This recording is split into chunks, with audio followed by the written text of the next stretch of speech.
Fortunes are being accumulated in the UK on a scale we haven't seen for 100 years. We've been told that the way the super rich create wealth makes all of us, well, a bit better off. But does it? This time around, they've used new and different financial techniques to enrich themselves. And right now, they're the big winners, and we seem to be the losers. I'm going to tell you how the new super rich are making their fortunes and why we're picking up the bill in a global greed game.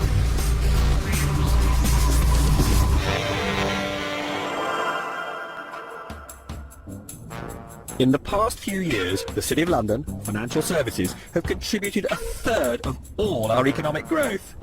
London is the capital of capital. London, for the international community, is a beautiful city. A lot of people are living in London that they might find interesting to meet. It's got the restaurants, it's got the pubs, it's got the bars, it's got the decent hotels, it's got the nice houses. It's safe, it's secure. There's a lot going for it. More than 50 billionaires call Britain home. Not since the 19th century have there been such opportunities for so many to make quite so much money. At least 30,000 Brits now earn more than £500 million a year. In 2006, 4,200 city executives took a bonus of £1 million or more. And among hedge funds alone, 150 people have been earning more than £20 million a year.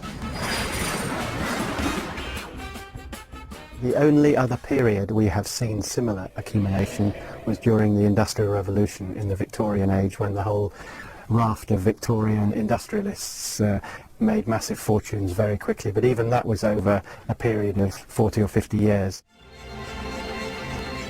This has been in the last 10 years.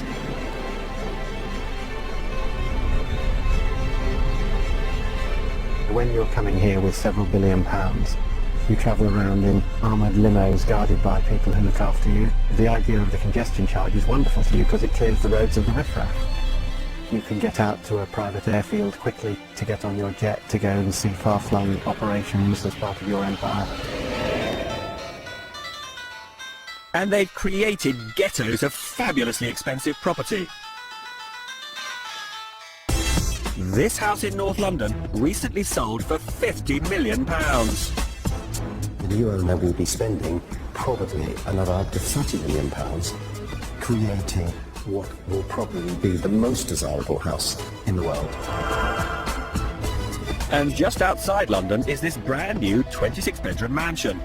It's on the market now for over £70 million, but it's the running costs of over £1 million a year that means only proper billionaires need bother to view it. Even so, the developer, Leslie Allen Verco, tried his best with me. So this is a private swimming pool, is it? Simply for the owner of the house? Unless, of course, the owner of the house wants to allow people to use it. The ensuite swimming pool. Why would you want 5 pools? Because you've got 5 pools, haven't you, in this house? What family needs 5 pools? You genuinely need to like swimming.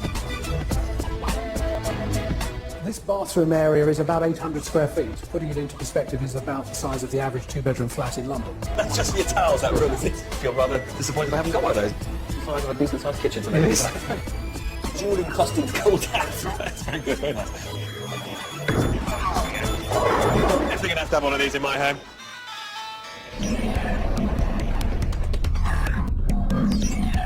So how have all these people become super rich in such a short time?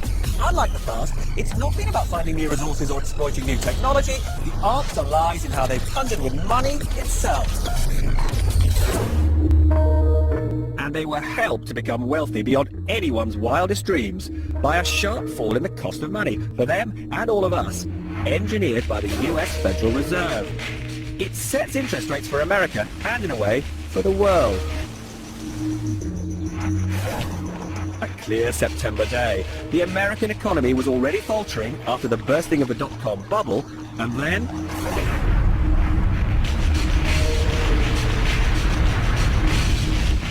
the world's most powerful central banker, Alan Greenspan, feared the terrorist outrage would further undermine the confidence of businesses and consumers, so he kept interest rates unusually low. American interest rates were tonight cut by 0.5%. The Federal Reserve base rate now stands at just 1.25%, the lowest for 41 years. After the bursting of the dot-com bubble and 9/11, Greenspan slashed rates to just 1%. And the supply of credit soared because the great exporting nations, such as Japan, China, and those of the Middle East, were generating vast surpluses and lent much of their cash to us in the West. Finance is global, so it became cheap to borrow money anywhere. For private individuals, and especially for businesses, tycoons, and financial institutions, they went on the most frenetic borrowing spree the world has seen. With so much money sloshing around, the price of assets, from painting to houses to entire companies, soared. £65,000. So people borrowed more against the inflated value of their assets. The valuation of property, the valuation of shares, art, jewellery, etc. was soaring. And the central banks on the whole said, this is not our business. We don't manage assets. We only manage price inflation. With markets rising, borrowing vast sums for investment was the route to magnificent fortunes. It's what bankers call using leverage. Leverage is simply borrowing to invest. You're not investing your own money, or you're investing part of your own money, but you borrow to invest more. So that's leverage is borrowing to invest. When we borrow for a mortgage, we're leveraging. As simple as that. The power of leverage to multiply profits is a common experience for millions of us who borrow to buy a house. If you put down a £10,000 deposit when buying a £100,000 home and borrow the other £90,000, and that house then rises in value to say £110,000, well, your £10,000 doubles to £20,000. You make 100% profit. That's the magic of using the bank's money to finance most of the purchase. And in a rising market, the more you borrow, the greater your profits.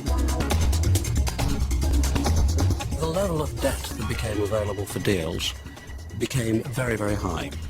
And what was really uncomfortable was that not only was it a high level of debt, but every passing month you could get more and more debt.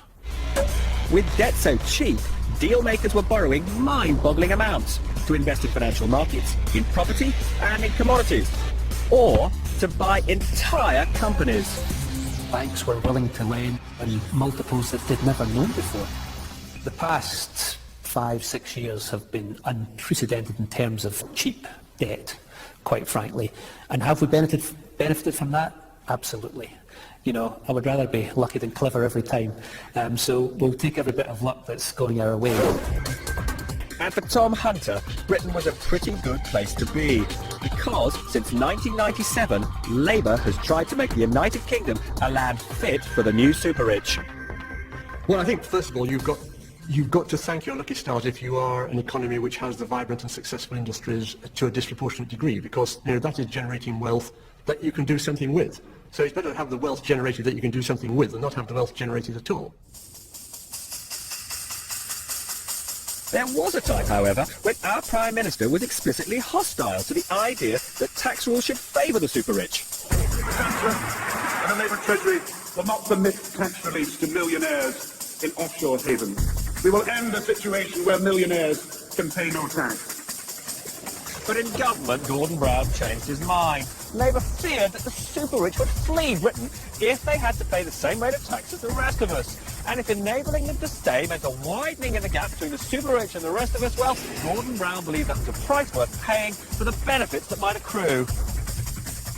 We want the best people in the world to come here because the spin-off and the clusters and the multiplier effect of them building businesses within our country is phenomenal. And why not have the best in the world right here? We've had the extreme case. There are people in my industry who have literally lived in the country more than 40 years and claim to be non-domiciled and pay very little tax. Now that seems to me, both politically and indeed, at some danger of the word, morally, fairly repugnant.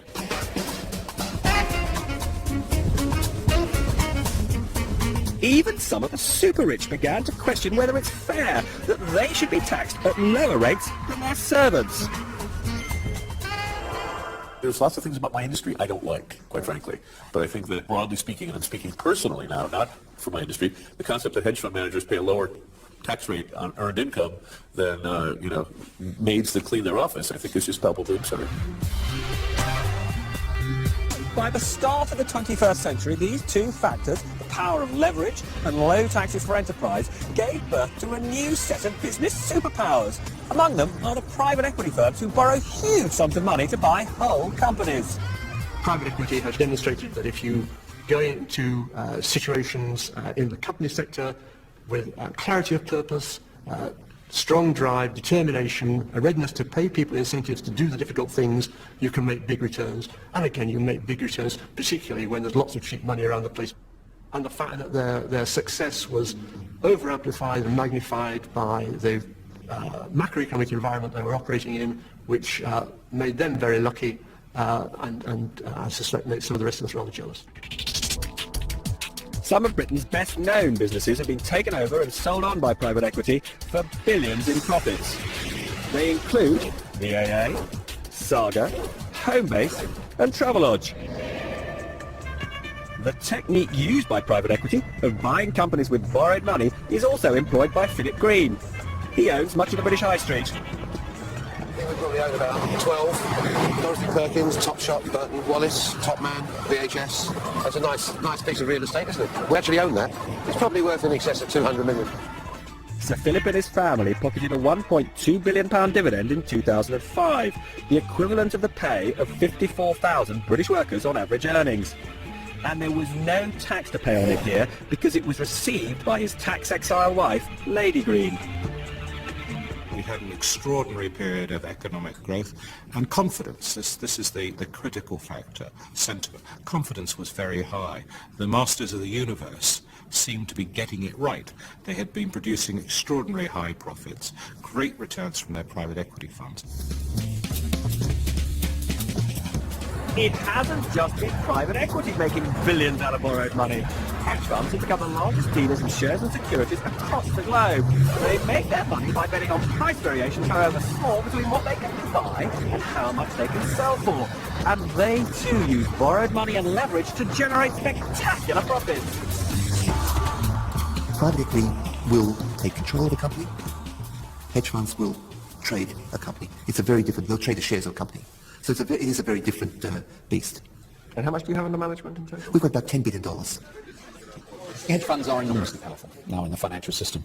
There's a lot of them. They manage a great deal of money. They're not regulated by and large. They're usually in offshore jurisdictions where they are not regulated.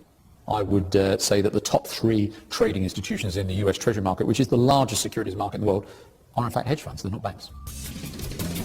The only serious risk for a hedge fund is that if it consistently loses money, the backers will take their funds back.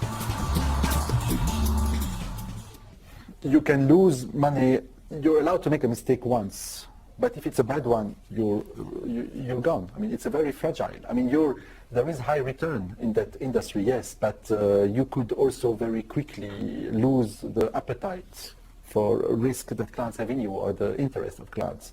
So no, it's very severe.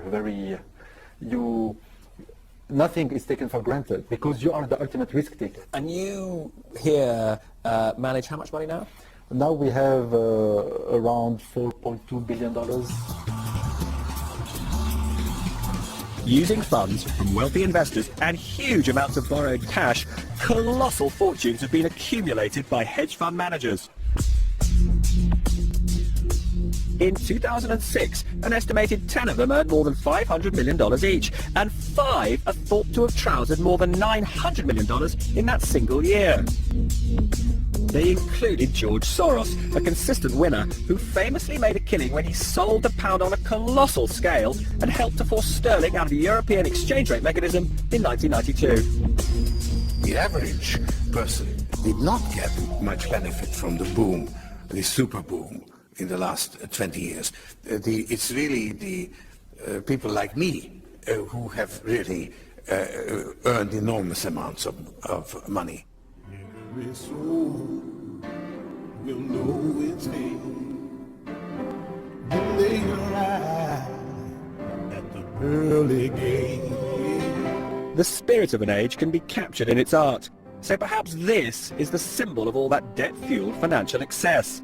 Damien Hirst's For the Love of God. The glittering death's head, encrusted with 8,601 diamonds, is said to have been sold to an investment consortium for £50 million. But the details of its sale are shrouded in secrecy, as are so many of the transactions of the new super rich. What's its intrinsic value? There's quite an argument about that. Who actually owns it? No one seems quite sure. In many ways, the glitter and the ambiguity seems to capture perfectly the spirit of this age of easy money. One reason why so much cash was pouring into the pockets of the stars of the new financial industries was the pay structure they devised. They wrote the rules of the greed game so they couldn't lose, though it turned out that most of us could. The money-making skills of private equity and hedge fund stars were considered so rare and precious that they were able to charge their backers astonishing fees. These new breed of fund managers were performing extremely well for their clients. So if you gave them £1 billion, and if they turned it into £2 billion, that's £1 billion profit, they'd take 20% of that as a success fee. The tradition had been to take 0.5% a year of the backer's money for managing it. But private equity and hedge funds charge much more. A basic fee of 2% a year on all funds under management, plus 20% of all profits. This was jackpot capitalism.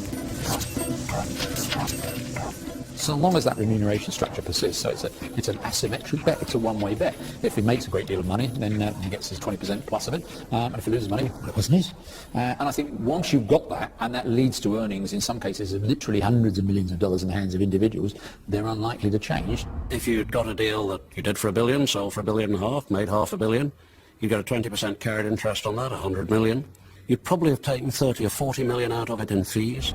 The reason private equity charges what are considered to be high levels of fees is there are relatively few people in the private equity world and there are relatively few new entrants into that world. It's quite a rare combination of skills, and the results, the financial results that the industry is able to deliver to its investors means that the investors are continuing to pay those fees.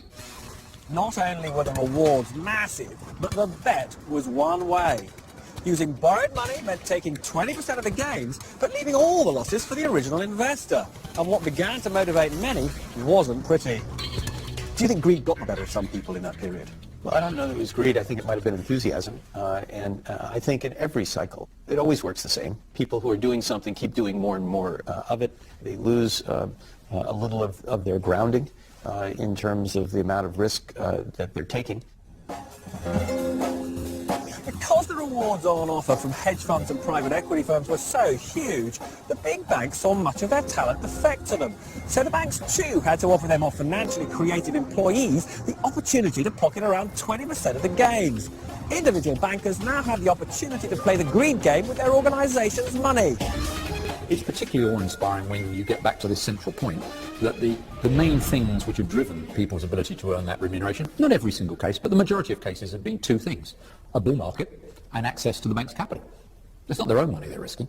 What's the sort of minimum, do you think, in the last 2 or 3 years that a fairly mediocre, middle-ranking trader or investment banker at one of the bigger houses would have expected to take home? You're probably talking about $1 million bonus in those circumstances. And how high does it go? There isn't any limit. And as the greed game intensified, other professionals joined in. They were eager to facilitate the deals which would reward them, rather than ask awkward questions about all that debt that was being heaped on the system. Everybody else joined in. The investment banks who are selling companies, the accountants who are increasingly doing less and less work to make deals happen quicker and easier, the lawyers who are finding their ways through difficulties by pretending they weren't there. Everybody contributed. It was a big bubble. And people made a lot of money out of doing as many deals and as big a deal as quickly as they could.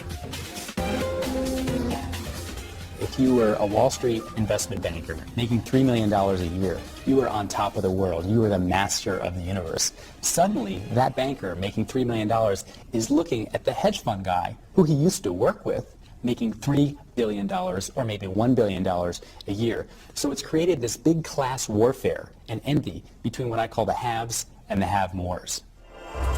Many of the have-mores feel a visceral desire to prove their superiority over the mere haves. So there's quite an industry catering to their needs for those little extras. Meet Charlie, who provides what they want, however eccentric. Do people typically use you for something of themselves or as a present? Oh, it varies. One of the members, for his ill son, asked for one of the Premiership footballers to play with his son in his back garden, which You were able to arrange we were that? able to A arrange specific that. Premiership footballer? Yes. And you were able to arrange We were able that? to arrange that. It's beautiful. Are you looking more for brown or black? There's no price on it, which is clearly the sign of a good bag. What are you thinking of? That's £8,500. I would have thought on my BBC salary that's more than affordable. We now have requests of submarines. No, really? Yeah, so they have their own submarines made. You can speak to someone and create your own submarine, which is definitely unique and different. Yeah, you can do that. I think I'd probably find myself feeling a bit claustrophobic. Definitely. Someday. One of our members called last week asking for a jet fighter for her garden. Well, she wanted to get the fight just in her garden. In her garden. As an ornament. Yes, that's what she wanted. Why? I don't know why. We don't ask. We just say, of course, madam. We had to come up with more and more extraordinary experiences, whether it be living with a tribe in the Sahara for 6 weeks to challenge yourself in your mental state, through to climbing Everest. We have a Valentine's Day extreme event where you can have supper with your wife or husband on an iceberg in the Arctic. To walk onto boats that are, and boats probably isn't a great description of them, vessels, that are larger than most homes that I've been into, that are 200 feet long, that can only go into limited ports because only so many ports can handle them. But to walk into staterooms that frankly you would think you were in the Palace of Versailles or Buckingham Palace or the White House, it is pretty amazing. And every time I walk onto one of these boats and have the opportunity to tour them, it continues to take my breath away. With such a boom in full swing by 2006, it looked like nothing could stand in the way of the players in the greed game. And yet the very methods they used to make all that money contained flaws that would topple them, derail the world's biggest economy, and cause mayhem for the banks on which we all depend. Low interest rates didn't just make it cheap to borrow, they gave little incentive to save. And this had significant consequences for the banks, which needed to raise money to meet the inexhaustible appetite for loans. The first thing is that we had a significant decline in savings rates. So the deposits fell. The banks could not necessarily provide all the funding for the products they got demand for simply from deposits. So they had to look for other forms of funding. And one of the forms of funding was to repackage some of the assets they have, sell them onto the market, get cash for that because they're transferring the assets away. And in this way, they have now more cash and they can start lending again. So in America, Wall Street banks started by selling good quality loans to raise money, and then looked at what else could be sold. There was this machine that Wall Street created which was really remarkable.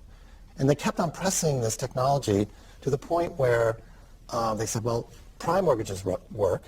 How about we expand this technology to include less creditworthy home buyers?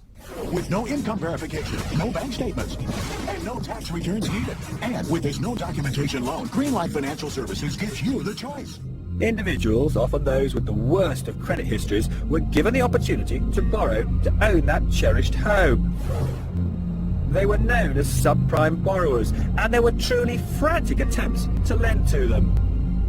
The ads would be, literally, just released from prison, never had a job, can't document that you are even a citizen. Please come down. We would like to make a mortgage for you. In Cleveland, Ohio, the mortgage brokers wouldn't let any opportunity to earn a commission slip away. They came out to my job. It was a snowy day, and I was told if I wanted the house, I had to sign then there on the spot. So I just signed hurriedly. I was looking for a place for my children and myself, and it was like either you sign or you don't have a home. So I just signed. The mortgage brokers which supplied subprime loans to the likes of Eleanor Hall didn't keep those loans on their books.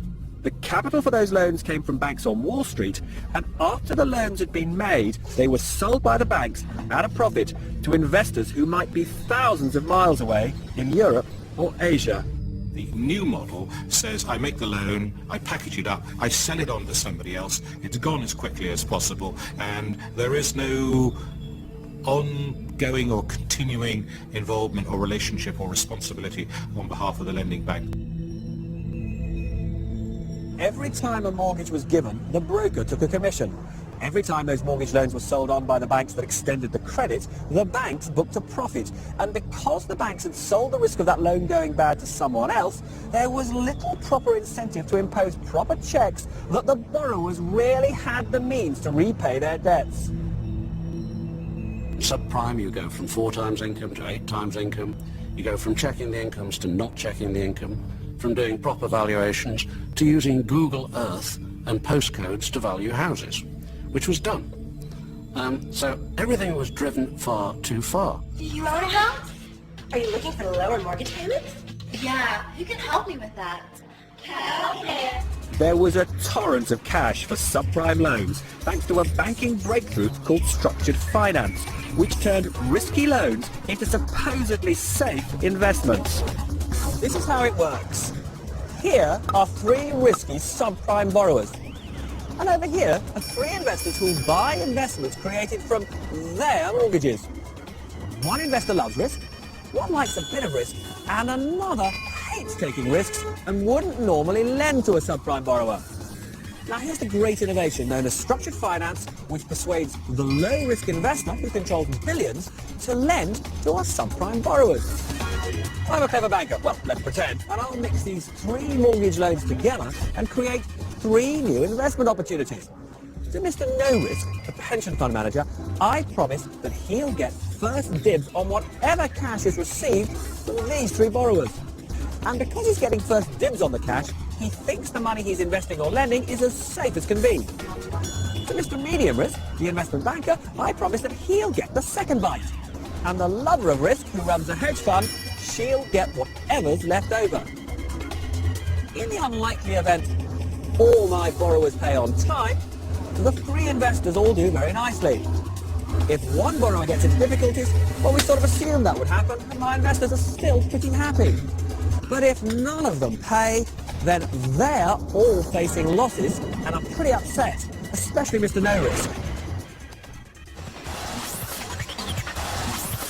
Many hundreds of billions of dollars of low-quality subprime loans were transformed in this way into investments that were labelled as good quality, and they were sold to investors all over the world. It was a worldwide phenomenon.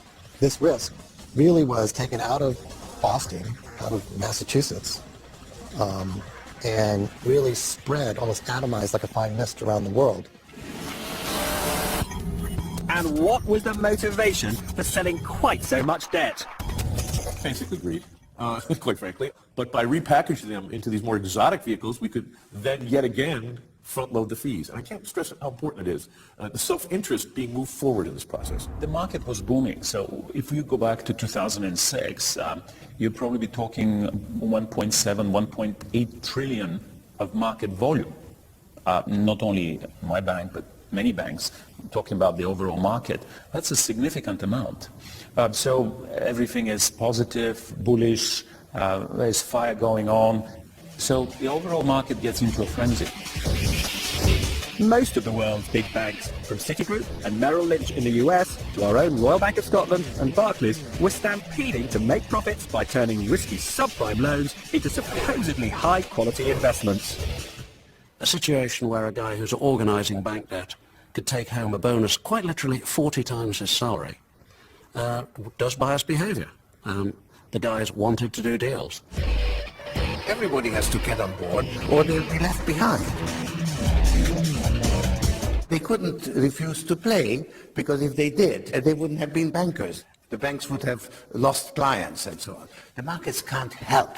They have to go to excesses of euphoria and despair. But the quality of the investments was not what the bankers thought it was, because more of the borrowers defaulted than they expected. You guys ready? Let's start this, get this eviction on the road.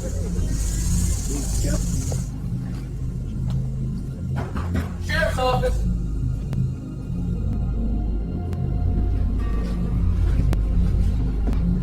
When I started, we were getting about 12 evictions a week. Now we're getting 90. Just goes to show you that neighbors are, going through the same sort of problems. within weeks of each other, literally. Subprime borrowers had been lured into taking on their mortgages by special low teaser rates, with neither borrower nor lender worrying enough about what would happen when the low rates came to an end. And when rates rose, well, for many, default was inevitable. At the end of her introductory offer, Eleanor Hall's monthly payments went up by a painful 75%. I was under the impression that I had a fixed rate of $625 a month.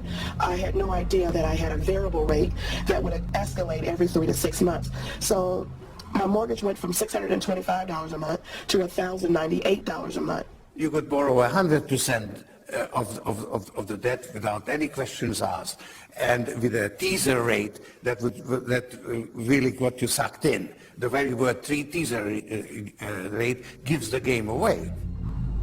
The essence of good banking for millennia, that the lender is supposed to check whether the borrower can actually repay, had been lost. When I grew up and I looked at banking and was in banking indeed, what used to happen was you went to see a bank manager to borrow money and he lent you the money and made sure that you paid it back, or tried to make sure that you paid it back. As soon as you divorce those two things, you're in trouble. In the stampede to do deals, banking common sense had been abandoned.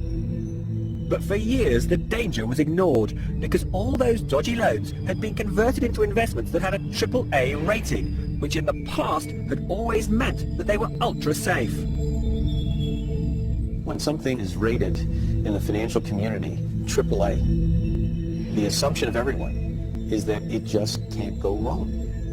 In all of my years in finance, which is now getting pretty close to 40 years, I've never seen a AAA default. AAAs don't default. AAAs are like Exxon and Royal Dutch Shell. There are very few AAAs, and they do not default. But just how impartial were the agencies that awarded these AAA ratings? After all, they were paid by the banks which wanted to sell the investments as AAA. None of us would hide the fact that we are paid by the issuers of the bonds. That does create a potential conflict of interest. What we would point out, though, is that we have a number of ways of managing that conflict to ensure the integrity of the work that we do. But when giving the AAA rating, the agencies didn't actually go back to the subprime borrowers and check that they'd be able to repay their loans. We do not do underlying due diligence. We do rely on information that's given to us. The investor community was aware of that, or should have been aware of that, because it was public fact. Eventually, the simplest and oldest financial logic would reassert itself. The thing people forget about borrowing money is you've got to pay it back. That's the golden rule that I learned at my father's apron. And someday the bank's going to come and say, "Could I have my money back?" And then you say, well, it's in this house, which isn't quite valued what I paid for it, and therefore I need to sell it, and therefore, it all unhinges. The bankers and rating agencies had been too clever for their own good. They based their AAA ratings on historical data. They looked at how many subprime loans had gone bad when the market was tiny, and used that information to calculate how many would default as the market grew and grew and grew. It turned out to be a catastrophic error. The red light was November 6, a bit more than a year ago, when what you call the first pay default, a very important figure, i.e. people who have borrowed and at their first payment, 6 months after borrowing, are not paying the first interest. That's pretty significant. First pay default historically was 1.5%, 1 to 2%. In a matter of a month, that figure jumped to 5-6%. That was a clear sign when you have people not paying that you should be worried. Default rates were bound to rise as subprime loans shot up from being 1 in every 13 US mortgages in 2001 to 1 in every 4 by 2006.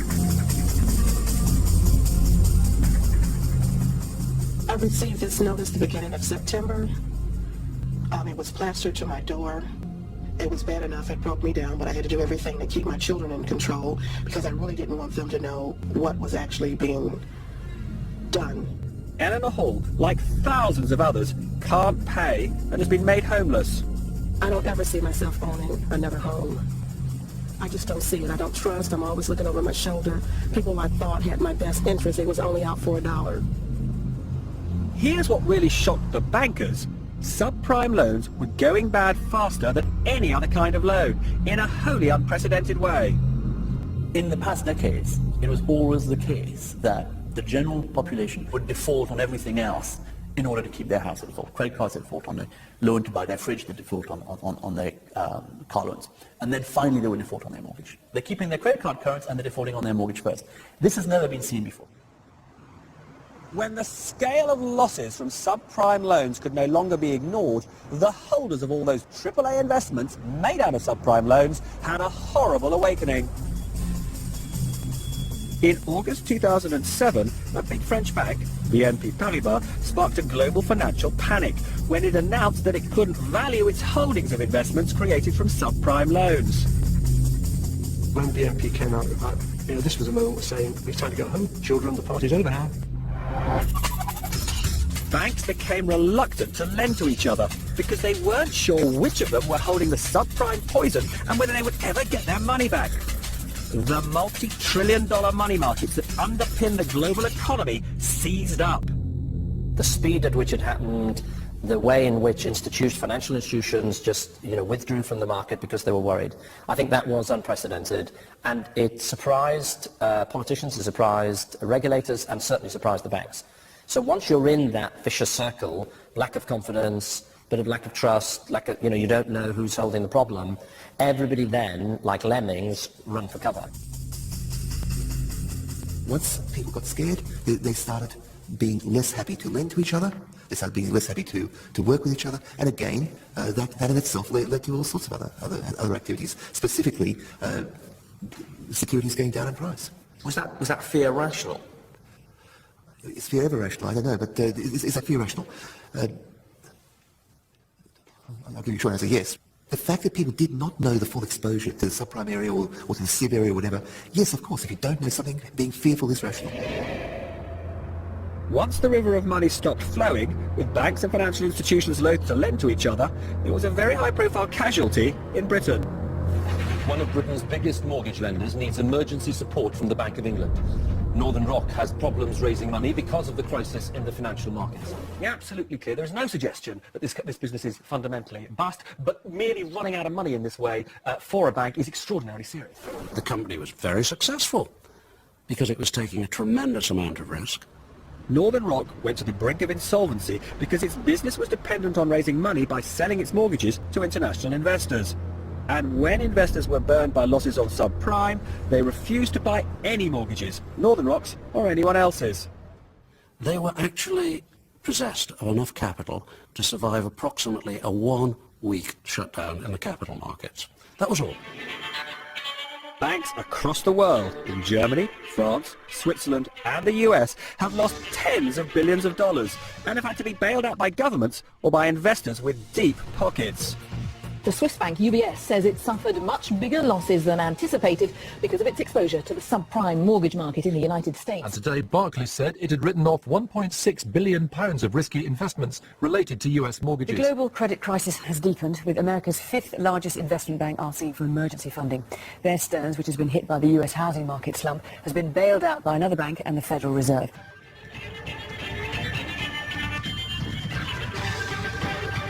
Some of the bankers responsible for the financial losses are losing their jobs. Bonuses of investment bankers are going to fall drastically now that you're discovering that a lot of the banks, investment banks, are taking billions of dollars worth of write-offs, and these people are getting kicked out unceremoniously out of their jobs. As for those companies bought by private equity, well, if they took on too much debt, they'll experience difficulties, which would be bad news for their investors and employees. There are some clear examples of loans which are looking dreadful now. Some of the leveraged buyouts done at Fatface, the retailer, Countrywide, the estate agent. The loans on those companies are being dealt with regularly now at discounts of a quarter or more to their face value. So clearly there are some bad loans out there. But many of the super rich who helped create this unsustainable boom are sitting pretty. There are a lot of people who have made enormous amounts of money, created great mayhem, and I'm afraid they're not going to get hurt greatly by what's happening now. There is, I understand at the moment, for example, quite a shortage of high-end hotel rooms in the Caribbean, Mauritius and similar places, because these people have got nothing to do at the moment and lots of money. Having trousered so much, the super rich apparently have a problem many of us would love. very top end people are very liquid, have made a lot of money in the last 10 years. In fact, probably find it quite difficult to spend the money they've earned. And that's why companies like us, I think, are very successful, because we help them spend their money.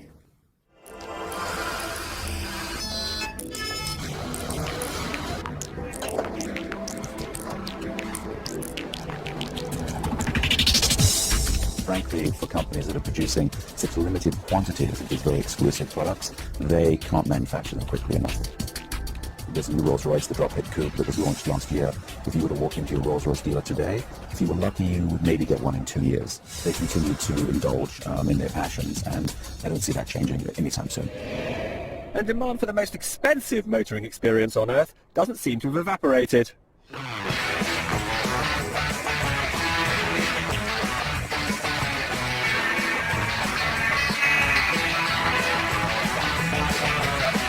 The car is not only the most expensive and fastest car on the planet, but it's also one of the most usable cars. The customer who pays 1.1 million euros plus tax gets a car which is really second to none.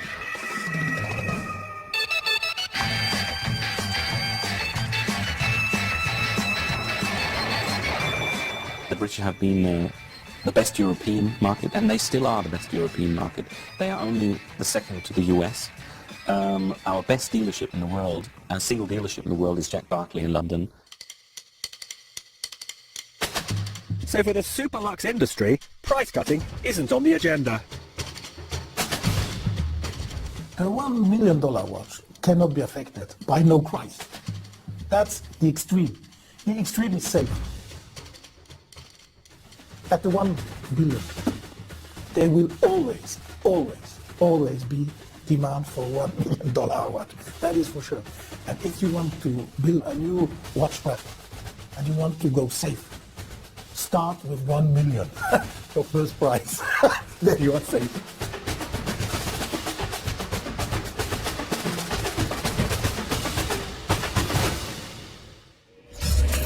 The reason the super rich can feel safe is that the gambles they've taken with other people's money have been so huge that the authorities have to bail them out, or else the damage to the rest of us could be crippling.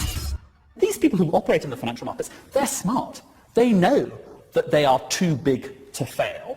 They know that the authorities will ride to their rescue. And so everywhere along the line, there are one-way bets.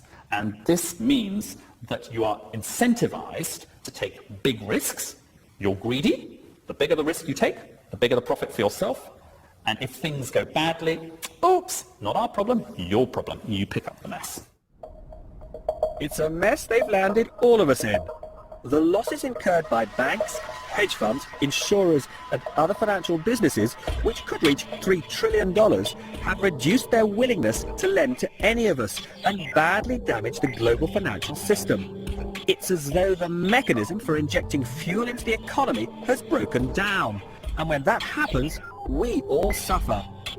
I think it's a mistake for people to think these events don't apply to them. That they don't own any subprime mortgages or collateralized debt obligations or even equities, so what does it matter to them? It affects us all.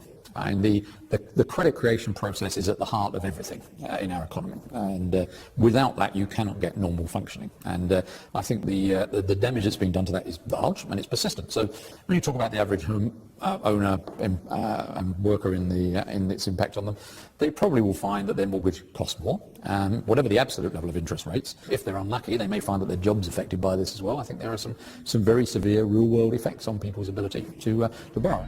Our banks have less money to lend to us, and they're charging more for what they will lend.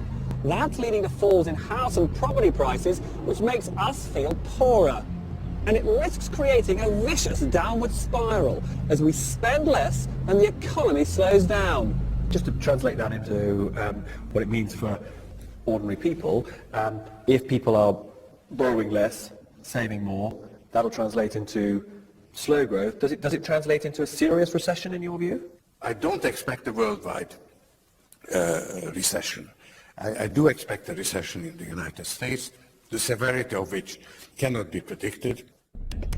As a result of recent budget changes, the British tax system may no longer be quite so favourable to the new super rich as it was.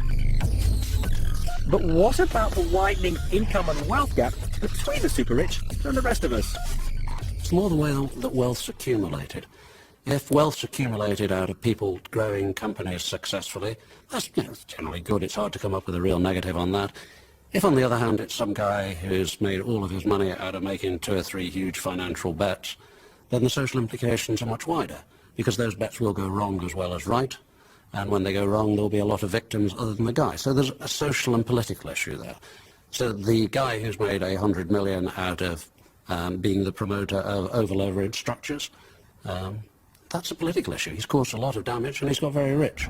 I think it an economy which is characterized by extremes of wealth is not a secure and safe economy any more than one economy versus another economy. Extremes of wealth and income give rise, I think, to very serious moral risks. That might not matter if we could be confident that lessons are being learned from the crisis. But what we see is that America's central bank, the Federal Reserve, is once again slashing interest rates and pumping cash into the system. Now, didn't that start the whole poisonous process?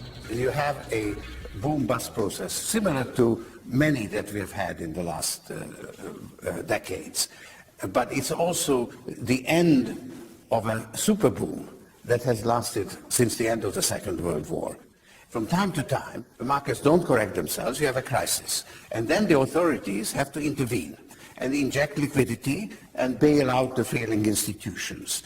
And that creates a system of asymmetric incentives where you are encouraged to leverage, but if things really go wrong, there is relief. If those in charge of the system can't be relied upon to change their ways, what chance that those who play the greed game might actually mend theirs? They've been incentivized to take dangerous risks with other people's money in the hunt for big profits and vast rewards. Have those incentives been eliminated? No, not really. I think that if you set up a basic remuneration structure where people get paid 20% of the gains from playing with other people's money, I'm not quite sure what possible event could occur to make them learn anything from it. You really just need to change the structure. That's the only thing that will get their attention. And who's going to change that structure? There's only really one group of people who ever can change any structure like that, and I think that's the owners. This is a matter of so long as people are willing to be shareholders in banks where traders are allowed to play with the bank's capital and walk off with 20 or 30% of the gains on it and none of the losses, and where people are willing to invest in private equity and hedge funds and allow the same thing to occur, it will occur. If you're a hedge fund or a private equity firm, there are fantastic opportunities to profit from the turmoil. A number of hedge funds have already made billions from betting that all those subprime investments were overvalued. And some have done very nicely from speculating that the share prices of our leading banks would tumble. As for private equity, well, a recession would be just the most glorious time to buy businesses that knock down prices. Is this actually a period of tremendous opportunity for a firm like you? Yes, it's going to be a great opportunity. The real golden age comes when you have a mess. You have economies that are on their back, capital inadequate, and when you start buying businesses at that part in the cycle, you inevitably do extremely well unless you're too early. And right now it's a little bit too early, but as you wait and this develops, it'll be a great time to be buying businesses.